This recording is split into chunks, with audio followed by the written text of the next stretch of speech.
My name is Julie. I am 41 years old, and I am the niece of Reed Jeppson, who is Utah's oldest cold case, right? Correct. Okay, so I wanted to dig into this because this story is a legend, not only in the Jeppson family and in the state of Utah, I believe, but like with my own siblings and my dad. So there's a lot of, I guess they'd be called rumors or myths about it because nobody knows exactly what happened. But we all grew up learning about Uncle Reed and how he went missing. And he was 15 at the time, and he took his 2 dogs for a walk and never came home. My dad has told us that he remembers going on the search. They remember the suspect or the person of interest. He remembers at one time being questioned himself as if he knew more than he was alleging that he knew.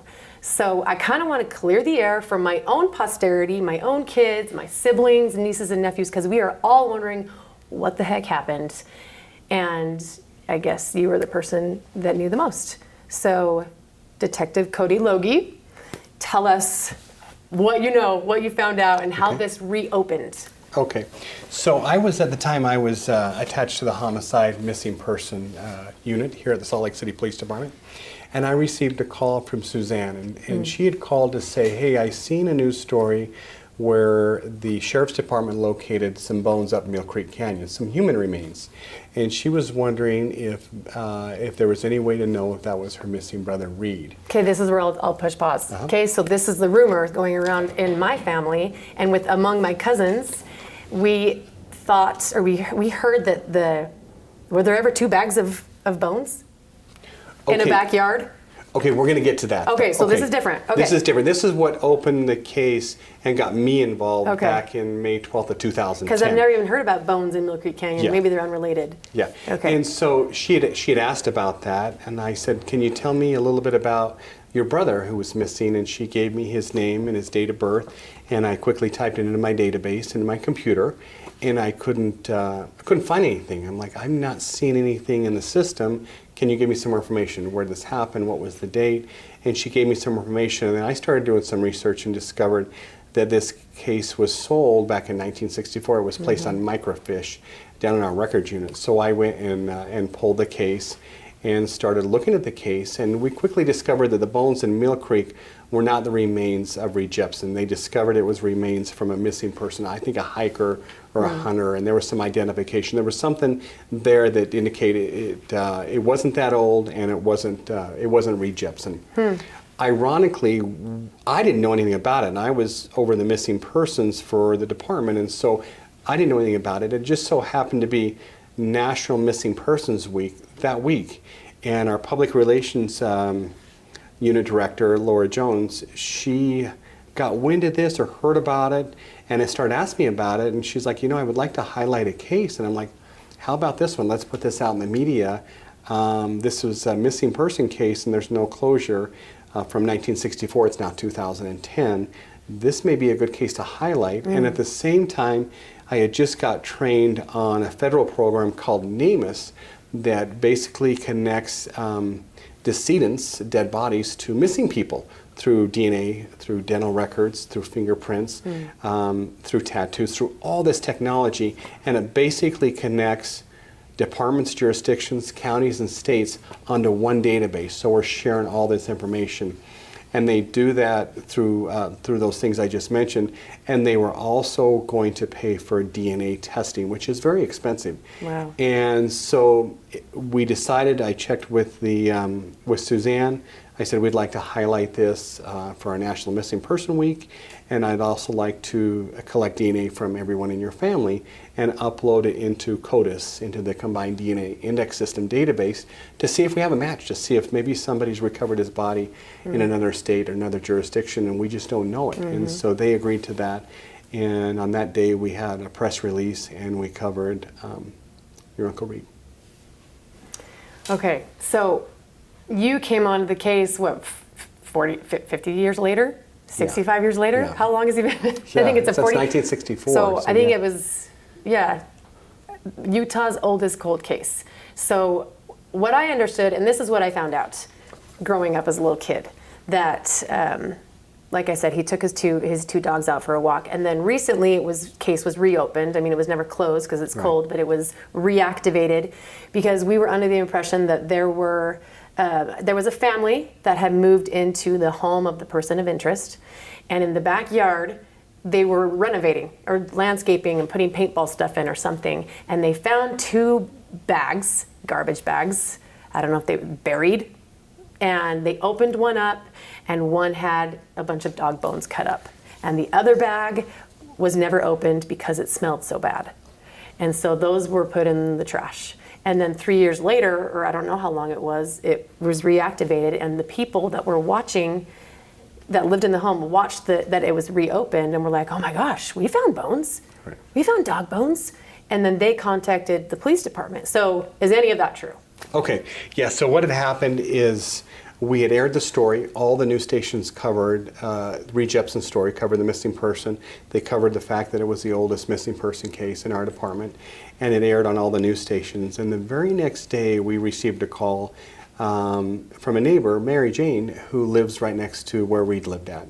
And she says, you know, I'd been here for several years, and I knew and I'd heard of his disappearance, but I never knew he went missing with a couple dogs. Did she know that she was in the home up next door? Well, not next door. Did she know that she was in the neighborhood of where he lived? Correct. Yeah, she knew that. She had heard it's like, through her neighbors. Yeah, she yeah. had heard through the neighbors that Reed had went missing, and he was 15 years old. She knew some information, but she didn't know anything about the dogs. And so she says, so she had called up and said, I have some possible information for you. And we went up, and me and my sergeant went up and met her in person. And she had told us, hey, my son Max was out here, and we're redoing the whole yard. And several years ago, we dug up some bones, and they were in some plastic bags. And we didn't know. We knew they were animal bones. We knew they weren't human, but we didn't know. We thought maybe somebody lost their dog, right? That we didn't know anything about them. And so they had a neighbor who was a doctor that lived in the area. They had him come over and look at him to make sure. It was concerning enough that they wanted somebody else to take a look at him to make sure, hey, these aren't human. And he verified, no, they're not human. They look like dog bones. And they didn't quite know what to do. They were buried fairly deep, according to her. They were in multiple bags. She did take some pictures of them. And we looked at the pictures, and we too verified they were animal bones. We had them looked at by the state anthropologist, and verified they were not human. In fact, they were dog bones, or they were animal bones. And yeah, so that part is true. And so that's when we started kind of focusing in that area right there. Were there some unopened bags, or did they open all of them? There was just 2 bags. 2 bags. Yeah. And did they open both? They opened both, and Okay. they took some pictures of those as well. And was there hair, like fur, from the dogs? That I can't remember if there was fur. Yeah, because that's just another thing going around. And there was hair inside of the bags, and it belonged to a German Shepherd. Like, I don't even remember if that was the German short hair or something was the kind of dog. So the distinctive thing about this, and Suzanne stated that when Reed went missing, when he left the home, they were making dinner. They just got home from church. They were making dinner, and he said he's going to go out and feed and water his dogs. There were 2 German short hair dogs, one full grown and one a puppy. And ironically, according to Mary Jane, these 2 bags, one was a small animal and one was a big animal. No way. So, Oh my gosh.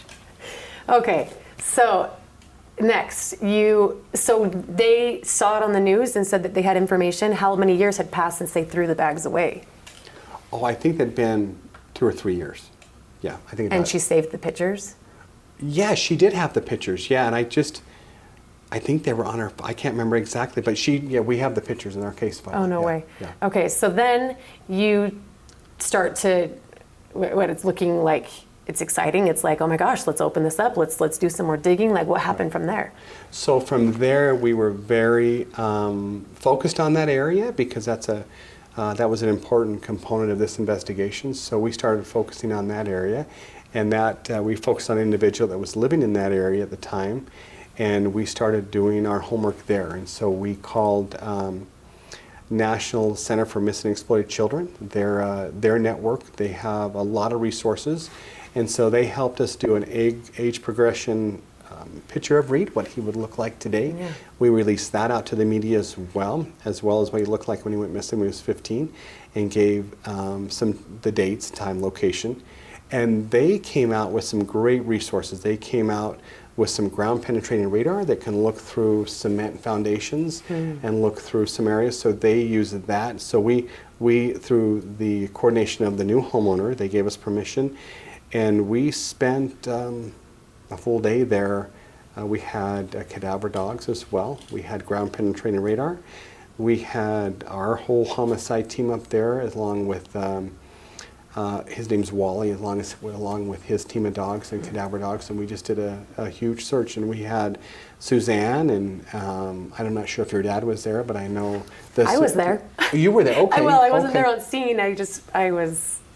They asked the family to stay away, right, so that Right. you could do your job. I couldn't take it. I had to see. So I was just pretending like I was on a walk in the neighborhood and peered over. I saw the cadaver dogs, and it looked like miniature kind of excavators. Like, were you digging up the whole yard? So ironically, Mary Jane, her husband, actually had an excavator there, and so we utilized that. So anywhere there was an indication from the dogs, we would dig and look and see what was there. And so we did have Suzanne. I know several of your aunts and uncles were in their old backyard watching us, and we were just giving them updates, like if we found something, if we indicated on something, they were there. So, and was anything found? No. Nothing. Not Nothing a trace was of found. anything. Yep. Okay. And so how is the story, how did the family explain it to you, how it happened? How did he go missing and when? Because even the siblings, the Jeppson siblings, have different stories of when they saw him last, because I think Suzanne said that she was certain that she saw him go down to feed the dogs or something. Right. But another sibling said that he left and then they didn't see him come back, and then we know that someone saw him up by that golf course. Right.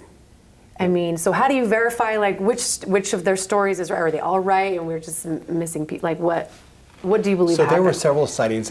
Once he was reported missing in the original report, that, hey, I seen him up there, I think he was walking this way. But Suzanne was very distinct in saying that, hey, I was making dinner at the time, and I'm not sure where her mother and father were. They were away, maybe doing a church activity. And she says, Reed said, I'm going to go out and feed and water the dogs. And she says, okay, hurry back, because dinner will be on soon. And he never came back. Okay. So he went missing along with the dogs. Right. Yeah. So tell me about, or if you can, the person of interest at the time. I mean, I know it was the neighbor Mary Jane now at the time who lived there, but once you found out who the old former, occupant was, did you go question them, and like, how did that all happen? So we did a lot of background work on the individual that had lived there at the time Reed was disappearing, and he actually hadn't moved in. He was building a home there, so the home was under construction, and we did a lot of work as far as what phase was it at. We're told that there was going to be a swimming pool there in their living room, but when he decided to buy the house, he had the contractor fill the pool area in right there as well. And so we started doing some background investigation on his history, like what had he been involved with and things like that. And that kind of steered us more in a direction towards him as well. And so can you talk about when you interviewed him or questioned him, or polygraph tests? From what I know growing up, you failed 2 or 3 polygraph tests, but they're not, like, it's not good enough evidence in court or something. I don't know how accurate they are, or if they're allowed to be used as evidence. Like, can you talk about that? Gotcha. So when we started focusing on him as a person of interest, we developed some information that there had been some teenage victims that he had violated in the past. Right. And so that certainly piqued our interest as well in this case. And so how did you even know that? So we knew that from, ironically, the new homeowner. She had told us that, and how she found out about it is her son had met a friend at one of their church activities, and her son invited this friend to sleep over. So they met the parents, and they agreed to sleep over. Anyhow, the dad of this kid came over to pick his son up, and he had known the previous owner of the home. and he had disclosed to Mary Jane that he had been violated by him when he was a young teenager. No way. So that's what kind of opened that up. And so Mary Jane, the new homeowner, indicated not only the dogs or the animal bones were found in the backyard, but she gave us that additional information of the old homeowner there. And did you interview him? Yes. Because I also So know that certainly piqued our interest and sent us down that direction of a potential person of interest we could. So at that point, are you trying to get this person of interest for pedophilia or rape or whatever it was, and then hopefully tie it to murder by chance, or are you just trying to grab him for anything you can get, and tie it back to the murder, or you just trying to get a pedophile off the street? Like, what was kind of a little bit of both. Yeah. So we found some additional victims, but unfortunately the cases went so far back, the statute of limitations expired. And so, and one individual was actually paid off, one victim. Our person of interest actually paid him off. No way. And so yeah, we looked at that area, and we were looking for new victims as well. And we, through our investigation, we discovered some new victims, but they weren't willing to come forward. So when you say they paid him off, like, did he plead guilty and just say, or Oh no, it was more like, here's some money. To just I hope things go okay for you, kind of drop it? Yeah, but he never admitted it. No. Okay, so let's see, where am I at in the story? What do you? Oh, were you gonna add something? I was going to just say, so that's what kind of led us to focus a lot of our time and energy on that home and that particular individual living in the home because of the bones and because of the history there as well. And the fact that Reed was 15. Correct. I mean, and he was a young teen, the one that came Correct. forward. And several of the victims that we've discovered have been in that age range as well. Can you answer if the guy that had said that he was violated by this person was was it aggressive, like physical? Because they're teens. Correct. And they're more muscular. Right. They're not just little 7-year-old boys. Like, Right. Was there a fight of any kind? Like, because part of the thing that we wonder, we always speculated as kids, well, and even family members have said we think that he probably he fought back. Reed was a wrestler. He was tough. My dad said he was a tough kid and strong. And so we have thought or speculated that he fought this person of interest and then was killed because he was fighting it. Right. Did the other guy say anything about that? No. So all of our past victims, they haven't been a physical, like, hold me down type kidnap situation. It's more been of a grooming type situation or more of a position of trust and environment. Okay. Does that make sense? Yeah. I mean, kind of. So was any of it like sexual abuse? Well, it's all going to be sexual abuse because it's minors, because it's children. Yeah, yeah. But it's not a type hold me down, I'm going to threaten you with a gun or a knife type physical assault like that. Okay. So what happened when you interviewed the person of interest? So I'm going to back up a little bit and kind of let Please you do. know some of the other things we did. So we did the first search on the home next to the Jeppson home, and you guys are aware of that. And then we did another search because by the middle school right there was an area where a lot of kids hang out, and there was some information that could be a possible site where we could be, and so we did a second dig down there. And Is that the goalie? Goalie, yep. The goalie. And I want to say one of your uncles or one of your family members had access to a backhoe. And we got permission from the city and the school district to dig that area. So again, we brought back the cadaver dogs, and we did, that was our second search site that we did. And we spent all day there, and we were able to use the church facilities right there. Yeah, I for remember parking. seeing like the command station, like the big trailer. Right. Yep. So that was and this was all before we actually interviewed our person of interest, and so that's kind of why I'm jumping back a little bit. So, and that secondary search didn't yield anything. Yeah. I'd seen I'm jumping ahead. But before I forget, did the person of interest ever say, because this is what we all talk about, on his deathbed, did he ever say, like, you'll never find him?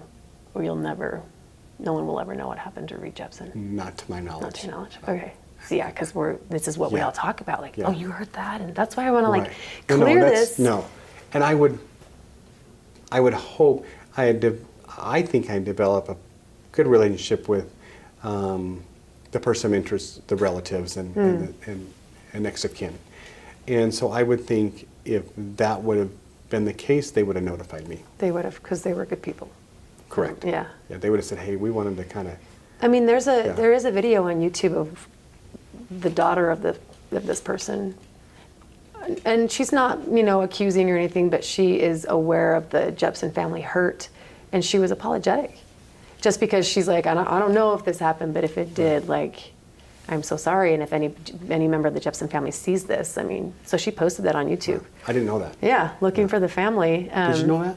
No. Yeah, I Yeah, didn't it's either. on YouTube. I Yeah, don't. We've talked with her several times. Yeah. but Okay. she's So really it was the nice. daughter. Yeah. Okay. So yeah, you did another search. Then what was the next step?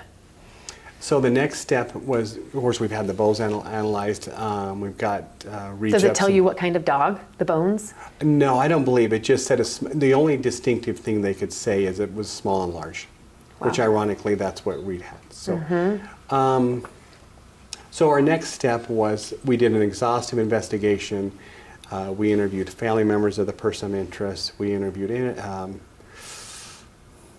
areas where he worked and things like that. He had a partner at one time, and we interviewed him. And so we did a lot of research.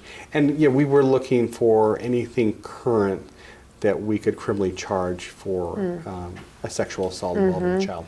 But unfortunately, everything we found, it had expired. The statute of limitations expired. Of course, the laws have been rewritten where that's not applicable now, but back then it was.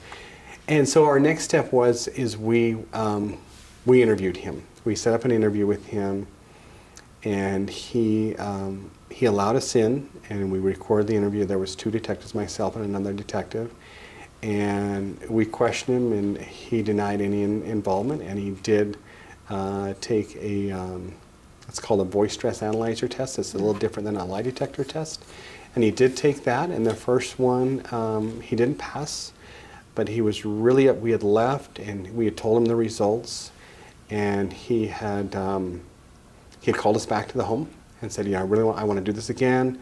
And the second time, he passed. So did he ever take those tests before? Did any kind of test like that exist in 1965, or when he was? No, and he wasn't a person of interest back then. He wasn't even a person of No. interest back then. No. It wasn't until this case was reopened in 2010. Correct. Yep. And he's Wasn't- old. He's old at the Yeah, time. Yep. And was he going? Did he have dementia? No, at the time we interviewed him, he was very sharp.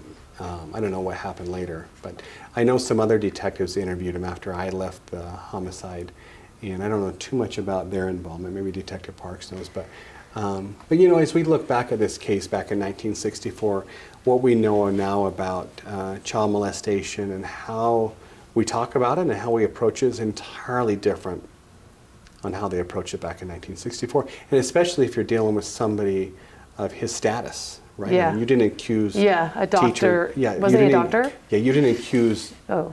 powerful people of things like that, right? They would, Right. And then you incorporate the church in there. They didn't want that exposure Of course. as well, and they just dealt with it entirely different than the way they deal with it now. And so I think that, and the reason I say that, I think that leads to maybe some of the navigation through the investigation of this case, why maybe it was treated the way it was treated. It was kind of treated a little bit as a runaway, and of course they interviewed your dad when it wasn't really, you know what I mean? And so, and still to this day, we don't know if that was the main culprit, if that was the, I mean, when we look at missing kids and we investigate missing kids, as an investigator, first thing I think of, it deals with sex, right? Because kids don't have money, they don't have, a car you can take. Like when a child is taken, the very first thing you think it's because of sex, right? Yeah. Because they want to victimize them. But. Okay, so in the house of this person of interest, was there? This is another rumor between my siblings and cousins, like a secret room. We all heard, and as well as from aunts who are, sisters of Reed, that he had but this was back in 1964, so I don't know what kind of testimony you got from the siblings, but did he have like a door with 8 locks on it? Okay, so this is something, and I'll tell you exactly. So this is something I never verified myself, But the new homeowner, Mary Jane, she had indicated that when they bought the house. Okay, so let me ask Go you: ahead. did she buy it from the person of interest? Correct. So she's not still there, or is she still there? She's not. Her husband is, but I think I got a divorce. Okay, so Yeah. but she was right after them. Correct. Yep. Okay. So she had bought it she had bought it directly from the person of interest. So she's going to be the second owner of the home. Huh. So, and she did indicate it downstairs there was a unique room, and it could have been a cold storage area, if I remember right. It looked like that. But she did indicate there was some strange locks on the door. Yeah, and that did pique her interest. I can't remember exactly how she described them, but it was almost like it was the way she described it to me. The way I understood them was something like you'd use to lock somebody inside. It was just kind of weird the way. Because what are you they were going to set have up. locks on for storage? I mean, Right, for food storage. Right. Was there any other thing that was weird in the house? Nothing. It stood out to me that when you're buying a house and the swimming pool is already cemented in and dug in, like you wouldn't complete that, but that.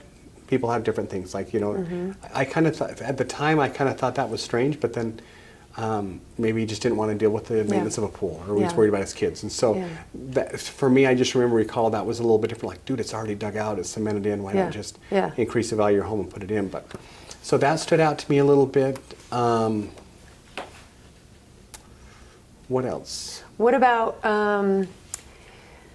So I'll give you a little caveat too. Yes. Kind of off the beaten path, and whether you believe in this or not, and I do. And so when Mary Jane bought the home, she said, the home, and she's not LDS. I don't know how religious she is, but she said the home had kind of a negative spirit. And I believe in it. I've gone into homes. I've gone to a lot of homes, and some homes you go in there and you're like, this feels like a good place. Like I could feel the spirit, so to speak. You could just feel like this is a good home. And some homes you go in, you're like, this is a dark place. Do you know what I'm getting to? And I was going to ask you that. Like, I didn't know how to word it other than like, was it haunted? Like, when you go there, and did you feel? If you didn't know anything different, would have something have felt off in there, or would it have been dreary, or like? When I first made contact with Mary Jane. I walked into the home, and I get a good read on things. I'm very, very situational aware, and so I came. Mary Jane was very nice and very sweet, and she started telling us the story of the bones, and then my heart just sank. I'm like, oh my gosh! And then she told us the story of the person that lived there before, and told us the story of her son's friend's dad coming there and said, I know this house. I know, in the backstory of that. And so I just, like, my gut kept getting deeper and deeper. Oh my gosh. And it did have a little different feel to it. And then she said and I didn't think much of it. I'm just thinking, I'm just holding it in, right? And then she said, when we first moved in, this house just kind of had a weird feeling, a weird sense. And so she had it like cleansed or blessed, or she had it, I think she used the word cleansed. And the individual that was cleansing the house went around and found negative. I don't know. I don't know. But she said in the master bedroom, in the bathroom, the drain area had a lot of negative energy, like somebody showering away sin. And this was like day one of I didn't know anything about the individuals other than the one case. I didn't know anything else about this person of interest, about his back. Then I discover a wake of victims there. So I thought that was kind of interesting. That is interesting because I think it's. We walk on holy ground, like in our temples, and we walk on holy ground in our homes. And surely the opposite exists. No, I've been in enough homes to know. I've been in enough homes where I can sense that, like, this is a good home. Like, ooh, this is not. So and is good. your intuition correct? Like, is there a drug dealer and before you knew? Not always time, but right. No, of course you don't know though. But it's more of a feeling in a sense. Like you can kind of get that sense. Like. Okay, so now tell me if you know what happened with his wife that committed suicide.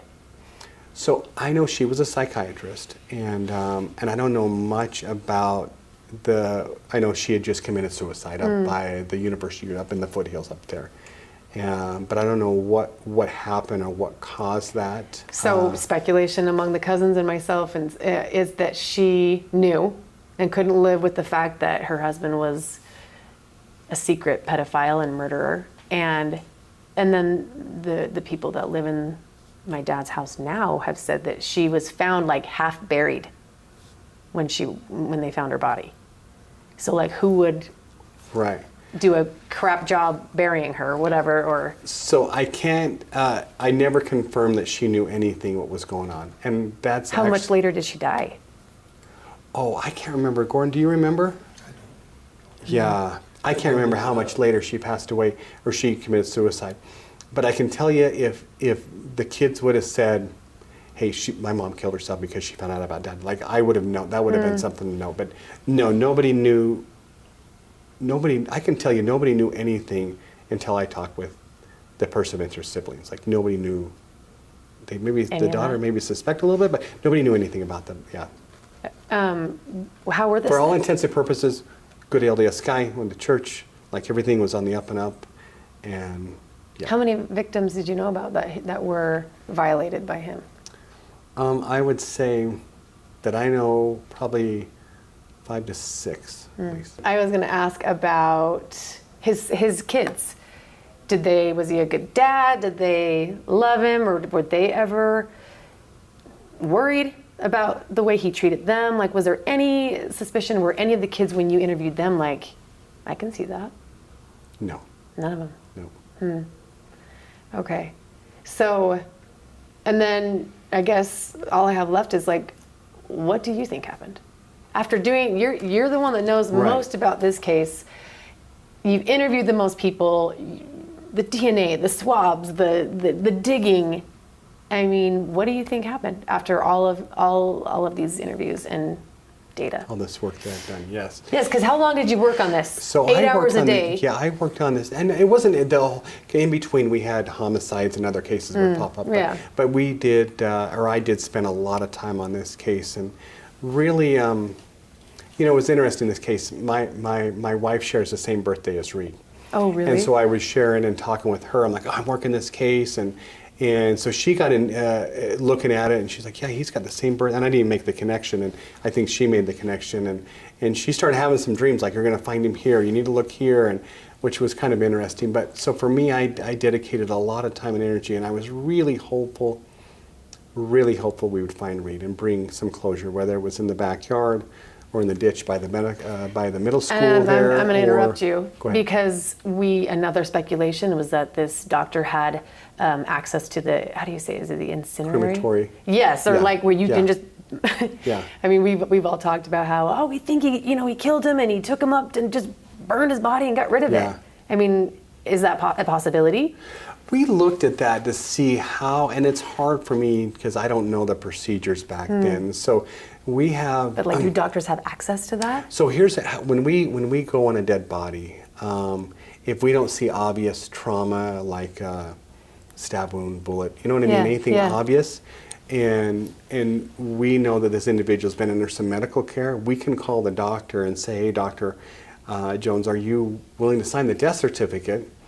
And if the doctor says, I'm willing to sign the death certificate, this individual has cancer or there's some medical issues, that in and of itself bypasses the medical examination from the medical examiner's office, and they immediately can go to a funeral home for burial or cremation. So we talked a little bit about that. I don't know if that was nothing concrete. It was just more of a conversation. And I don't know what the procedures were back in 1964. I would think they would be a little less stringent than they are now. But as they are now, a doctor, unless we see something that we deem like, dude, there's some suspicious activity, like this is weird, if we see something that looks somewhat normal, the doctor can sign the death certificate, and it bypasses the forensic medical examination at the ME's office. Jeez. Okay, so did you get, I'm backing up a little bit, did you get any weird vibes interviewing him? Because at this point, you know that I'm reading everything, right? And so when I first met him, I had done all this research. I knew a lot about him, and this was down in South. And you already knew about the victims, right? Correct. Yep. And so when my first introduction, I'm Detective Lougy, and I think I said John, and he corrected me and put his title in front of his name, I found him to be very pompous and very competent. And I'm reading every bit of body language I possibly can. And Are you trained to do that as policemen? Yeah, and we're Detectives, in interview, and we're using interview and interrogation techniques, and but on the same token, we're being professional and kind because we're there at his invitation, so he can remove him from his home. So we're very careful not to. What do you mean his invitation? So he has invited us into his home. We He invited you? We oh, set up I mean, yeah. but you went to him and Correct, he invited you can in. we come and talk with you?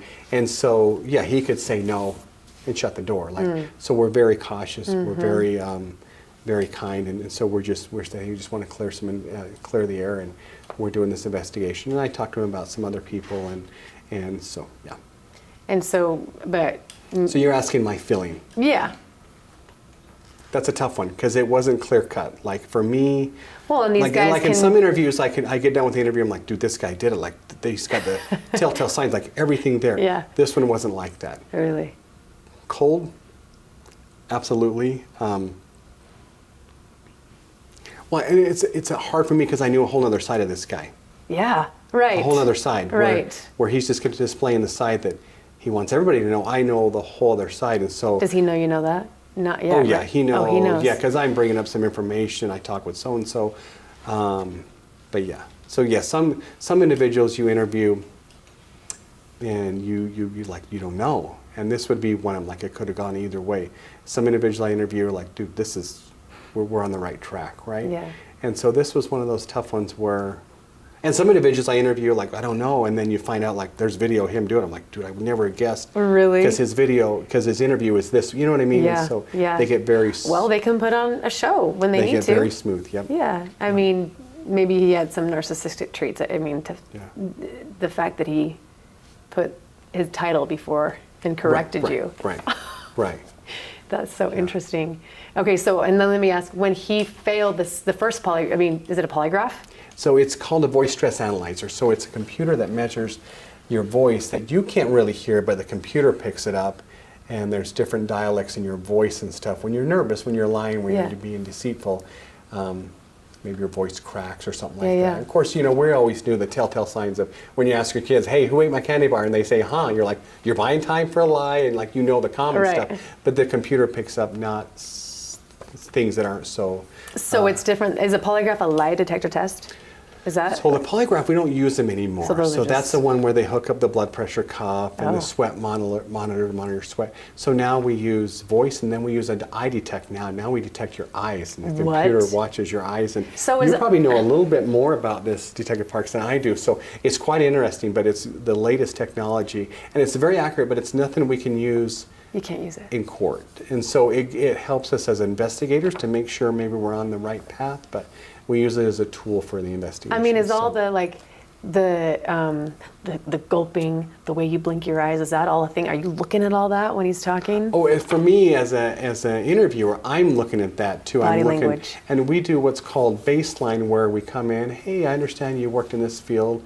I understand you worked here. Can you tell me about that? And so they're telling me about things they wouldn't lie about, like what do you do for a living? Like, tell me about your kids, like what are your hobbies? Like, and I'm establishing what you look like when you're telling the truth. Then I'm going to go into say, what did you do Friday night? And then that's where I'm looking for the deception. Okay. But with him, it wasn't pronounced. It wasn't like, dude, this guy, like I'm. Well, because he's smart. I'm just gonna, so for me, like I didn't get anything like a quick indication, like, dude, we're, Okay. But when he did fail, what did that mean? I mean, were you like, did you tell him you failed, man? Like. Oh yeah, he knew that. Yeah, and so we were surprised when we got a call back to go back maybe an hour or two later. Oh really? And was it a fail? Or was he like? So it's either a pass or fail. So it's like, it wasn't like dude got 20%. It wasn't like, they don't score it like that. It's either pass or fail. And for me, I didn't give the test, so I'm not certified to give that test. Yeah. But my partner, another detective, was, and he basically indicated pass or fail, and then. Oh my gosh, and so then that, because it was 1 and 1, then you just kind of. Well, we were trying to use it, right? Yeah, we were trying to exhaust everything. We had done the digs, we had done the research, the back research. And so this was like, we had done all of our homework, like, what about this? What about this? And now tell us about this. And we were hoping, like, you always hope for, okay, let me tell you what happened. So, I mean, did you hear that? Like that there were ever sexual encounters with these young boys? We did have information about that. Yeah. Okay. Right. Okay. So back to what do you believe happened? So to be honest with you, I don't know. Yeah. And I wish I could say I believe he went out to walk his dogs and this was. I honestly can, and I've analyzed this case in my head over and over again. And so we talk about 3 searches, or talk about 2, but we actually did a 3rd search, and that was over at the person of interest's old home, which is kind of behind the middle school. So nearby. It was nearby. Huh. So we actually brought cadaver, and we got permission from the new homeowner there to bring the dogs over. We were just covering all of our bases. So we did do that 3rd search with our cadaver dogs, and these cadaver dogs are incredible. In fact, they're the ones that found Lori Hacking out of the landfill. In that dump. Oh my gosh. In the dump. And he worked that case. And, no way. And so if you can imagine the odors out there for them to hone in on like yes, human. and so these dogs are very, very good at what they do. And so we did all 3 sites, hoping and praying we would be able to bring him home and hoping for some closure. So you're asking me, what do I think happened? Yeah. Okay, because didn't one person said that he saw him walking, right, up by the golf course? Correct. We had several sightings of that. Yeah, several people. As I look at the case report, we did have people saying, I think I seen him up there, but you got to understand too, Reed kind of fit a very common bill in Utah, right? Mm-hmm. It wasn't very unique where he really like, he fits a lot of 15-year-old kids. Did you think he ran away? No. No. And that's so by journal entries and letters that you've read of his? And that's more talking with Suzanne, because she said he had just played a football game at East High, scored a touchdown, like he was in his high. He was a man. And according to her, he didn't take anything. Like there was money left, clothes left, like he had money there in his room. Like if you're going to run away, you're going to pack some clothes. Yeah. Maybe pack a tent or camping gear, right? If you're a camper, if probably in the Scouts, and you're definitely going to take money with you. And there was speculation that he went back and lived in Cokeville. They looked at that too, and there was speculation of that. Apparently he met a girl or somewhere, and they looked at that back then, and nothing really came to fruition there. Yeah. Okay, so go back. What did you think happened? You don't know. What did your... So I can honestly say, looking at all of my work, and Detective Parks has done work on this as well, I honestly do not know. I was really honing in on this person of interest because of the dogs, because his target victims are Reed's age. Like everything was just lining up, neighbors. Right? Correct. Yeah. Correct. But I honestly do not know. I wish I did. I really... this case is just like one of those cases that you wish you could close it, right? You wish you could get that phone call. Like I knew my person of interest was aging, I knew his health was deteriorating, and I was really hopeful, because as a religious individual, I was hopeful like he would say something to somebody saying, before I go, I want to make my amends, right? I want to make this right. Never got any type of call like that. And the family would have called me. I really believe they would have said, because they're good-hearted people, they would have said, we want to do this for the Jeppson family. They would have called. I really feel that would have, I know there's a rumor that that's what was said, but I really feel like they would have reached out to me, and I would have first reached out to the Jeppson family and made that notification. And did you guys ever do like round 2 with him? Like how many interviews did you have with him? So they went down for a second interview, but that was, they didn't get anything from that second interview as well. And did he even remember? I mean, this was how many years, Right, yeah, I don't know. The second interview didn't go very well. I mean, there was some, they weren't, they didn't get anything on that second interview. Oh my gosh. So you don't know either way. He could have been murdered, and there was even speculation that at the time there was a kidnapper and was taking young boys. That was... I don't remember that. That's nothing I brought up. But, okay.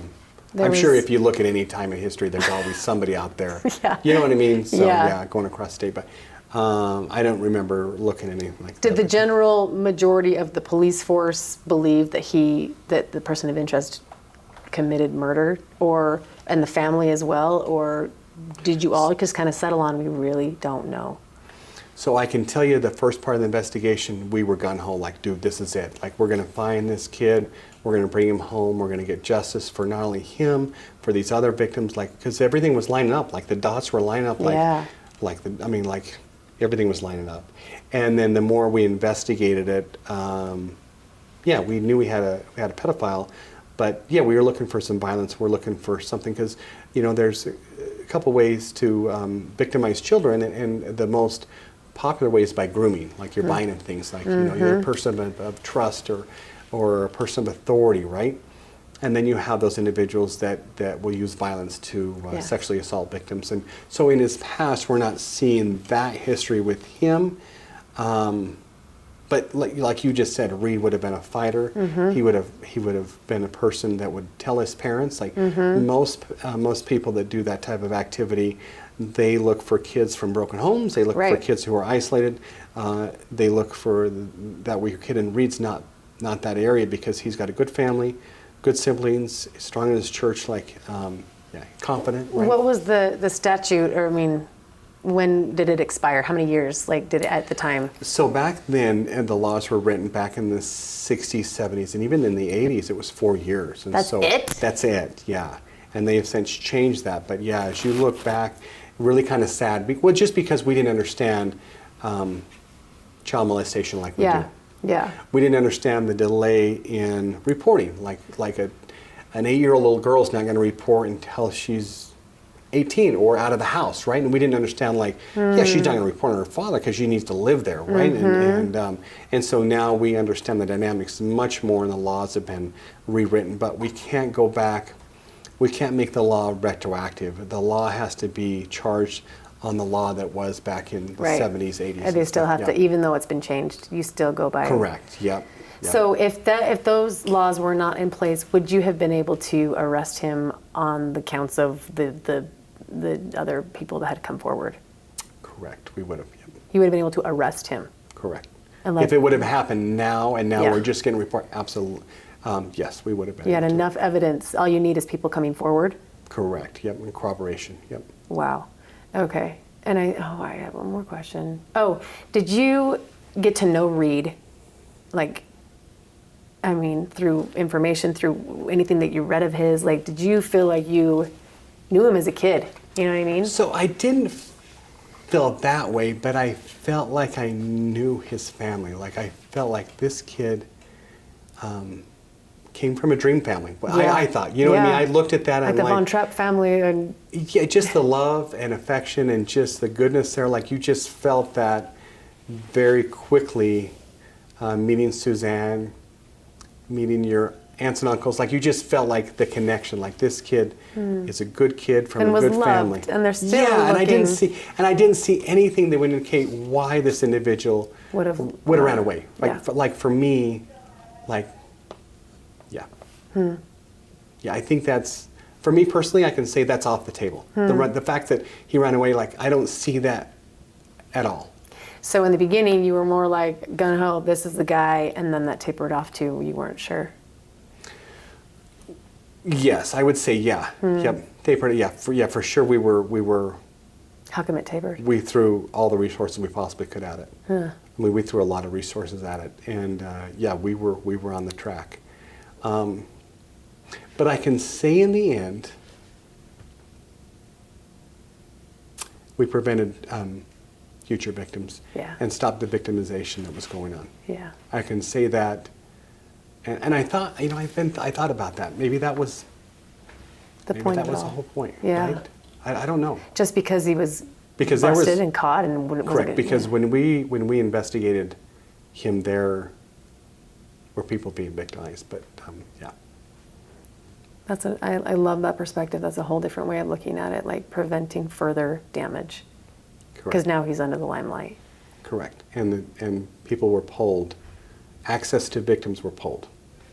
With me is Detective Parks. He and I worked homicide and missing person together, and currently he's assigned to cold cases. So he's done some work on this case as well, and he worked on this case back in 2012. We were both on the squad together, and we worked this together as well. So he's the one that's taught me a lot. He's a veteran investigator with our department. And so we're talking about, like, what do you think happened, or what's some additional information we want to share with people on this? Well, what I think about is the big question is what happened to Reed Jeppson that day? And you have to consider that he went to church that morning, he was with his family, and his family members, his older siblings, I think, that were watching him, they told him that Sunday dinner would be ready in 1 hour, or maybe even as short a time as 45 minutes. And he walked outside to be with his dogs, and he just vanished from the face of the earth. So all we can say for sure is that he walked out of that house expecting to be back within an hour. He ran into a very bad situation from which he never returned. And would like our audience to think about that, particularly people that live in that neighborhood, because he had no car, he was on foot, he had his dogs. I feel strongly that there's somebody out there that knows more about what happened to Reed, and that person would be living right there in the neighborhood. And so we'd like to make an appeal to the public that anybody that knew Reed Jeppson, that lived on his street or within a block of his house, particularly like girlfriends that might have known him, we'd like to know more about him and what might have happened to him that day. And we would encourage anybody that knew Reed Jeppson in 1964 when he vanished to please call the Salt Lake City Police and share what you know about Reed Jeppson. And that's an excellent point, because even the smallest tip can make a difference. Like even something you think that's like, hey, they don't even know this, or it's not a big deal. Like those are the tips that can solve these type of cases. Time and time again. Yes, we had a case that was solved. And as it turns out, there was an adolescent girl who was a witness. And she came forward, she gave her story, but she was not believed. But if her story was believed and investigated when that happened, we would have solved the case then. And instead, that case languished on for 10 years before we solved Anna Palmer's case. So anybody, particularly friends of Reed, give us a call. Would like to talk to you. That's what East High looked like in '64, huh? Isn't that interesting, huh? Was he a sophomore then? I think so, yeah. I want to say, yeah, the 10th grade, yeah. Yeah, and he had just had the greatest week of his life. Because he got a touchdown, right? He was JV, junior varsity, and they put him in a real game, and he scored. Oh. One of your relatives gave us some letters that he wrote to friends, and that's what he talked about. And he was just ecstatic. That was like the best week of his life, or the best fall of his life. Yeah. So the chances of him running away are absolutely zero. He had the life he wanted right there. Yeah, that's nice. And brothers and siblings. I mean, he shared a room with 4 boys. And they had paper routes. Okay, let me see this. Who's that? So that's the neighbor, that's the doctor. Oh, that's him. Yeah. I can't remember his name, but they actually Oh, that's not. I thought that It's was not. John. No. Okay. It's the neighbor. They were concerned enough to Oh, find those the are bones bags. that What's he holding? Just, oh my gosh, that's a bone. Shut up. That's so crazy. It's like it's real, because it's just been like this legend my whole life. and see when we talk about the cuts right there. Yes, that was another Yeah. question I have. Were they orthopedically cut? Well, it's a cut, but it's just, yeah. Oh my gosh. Which is kind of interesting, because for me, if I'm, oh, there's a picture of me. Do you have that picture? That's, you, I think, I don't know Let if me take that's, a picture of that. yeah. Was that the dog? Yes, yeah. No way. I've never seen Yeah. that picture. Oh my Yeah. gosh. Can I see this one more time with the bags? And so, I mean, oh, that's when the doctor came over to look at it. Right, that's Because when they were found worried them. what it might be. Yeah, they're like, hey, this is kind of weird, kind of deep. Like, for me, like, I'm such, like, I wouldn't be overly concerned. Like, Right. dude, it's somebody's dog. Right. Move on, let's move on. Yeah, because I But- mean, I buried but my I dog in the think- backyard. Yeah, I think the fact that it was deep, I think that, but they were concerned, Yeah. which, you know, husband and wife's there. For me, I would just move like, oh, did somebody lost their fluffy? You know what I mean? You know what I mean? That's like, dude, let's move on. Yeah, we got stuff to do. But they were concerned enough not only to photograph it, to go get the neighbor who's a doctor, like. Because they which was probably good. felt something weird. Yeah, I don't know, but for me, like personally, I would just, I don't know about you, but I'd be like, oh, they just lost a family dog. This home's been here for a while. We're moving on. But And it was maybe, enough for them to be like, this is weird. And Yeah. they're buried real deep. let's go get the doctor down the road, have him interrupt his day and have him come down and And come take a look. did they say anything about how it was cut like that? Like, We noted that, like, dude, that looks like a, because you've seen the cut, like, that looks. yeah. Yeah. Yeah. And like, then we thought, like, who cuts the dog up when they die? Like you Yeah. just bury them, like. Yeah. But there's no fur or anything there. That's Yeah, so yeah. crazy to see a picture of the Yeah. bags that we've been like talking about forever. Yeah. Oh my gosh. Yeah, we looked at the builder like we did. Yeah, we did a ton of stuff on Everything. this. Yeah. Cody did a very thorough job. So yeah, we were Was that, really was that his hoping. picture? Yeah, but we can't. We're not letting yeah, it up? no, yeah. So. And what if we turn off the camera? Can I see what you look like? I still can't see what you look like. The camera's Yeah. off. We're leaving now. I'm really Thank glad you we so got a chance much. to meet you. Yeah. Thank you. sir. Appreciate Are you it. out of here? Are you done for the day? Yeah, What, 9 to 5? Or no? Yeah. 7-3.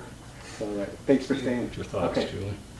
It's just nice to get like, I mean, we don't know all the answers, but it's nice to not have the rumors between me and my siblings and cousins and then have that passed down to our kids and then that passed down because it's such a historical like story of tragedy and heartache, but like to have at least the facts from the detectives to know like, no, there was, he didn't say anything on his deathbed, and yes, there were some locks on the door, and that he didn't run away, and that he was loved by his family, and that they're desperate to have him back, and that we could still ask for the public's help. But like, just to know that there's more clear answers, I can tell my kids what I know now instead of what I think happened and what I speculate, and we can all just kind of not necessarily put it to rest, but all be on the same page instead of causing more drama and more unnecessary heartache of new rumors that we're spreading that we don't even know anything about as the next generation grows up. So